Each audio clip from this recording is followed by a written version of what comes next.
We see these pictures of people playing out in the snow. It's not really something that you're used to seeing in Texas. But what do we expect in terms of these homes, businesses that are now going into a second night of power outages?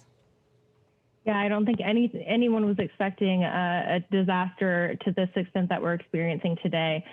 We knew that this was going to be a major test of our grid, and we're used to a ton of electricity demand in the summer. Obviously, it gets very hot here, but we're not quite used to having this happen in the winter, especially when the entire state of Texas is in a winter storm warning. And then compounding that is a crunch on the supply side. The infrastructure that we have is just not equipped to deal with these temperatures. So you're seeing oil and gas production, about 1 million barrels a day taken off the market in the Permian Basin. Wind turbines are frozen over. This is just not a good situation here in Texas. Well, Rachel, one of the Bloomberg stories points out that in Austin, Texas, not known for extreme winter cold, the temperature got down to 5 degrees Fahrenheit. That's minus 15 Celsius. No wonder it's causing so much concern, but you have a great story. This is extremely dangerous. Texans in peril at home and on the road. Yeah, it was just last week that we saw a 100-plus car pileup on I-35 outside of the Dallas-Fort Worth area. People were trapped in their cars for hours, unable to get out. We had 6 deaths.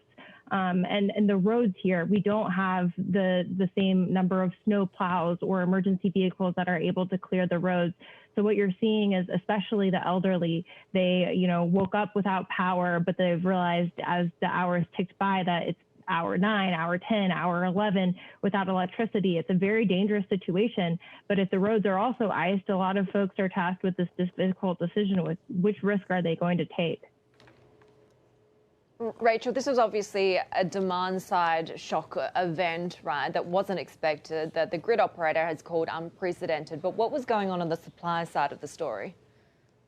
Yeah, I mean, I think in the U.S., we look at some place like the Bakken oil field in North Dakota as being equipped for these types of temperatures. But when the pressure drops and you're not prepared for that, as West Texas, the equipment is just not ready for this type of cold, extreme cold. And so oil and gas production is shut in, pipelines are frozen and forced to shut. And then, like I mentioned before, with the wind turbines, I mean, this is just not something that anyone was prepared for, especially our grid operator.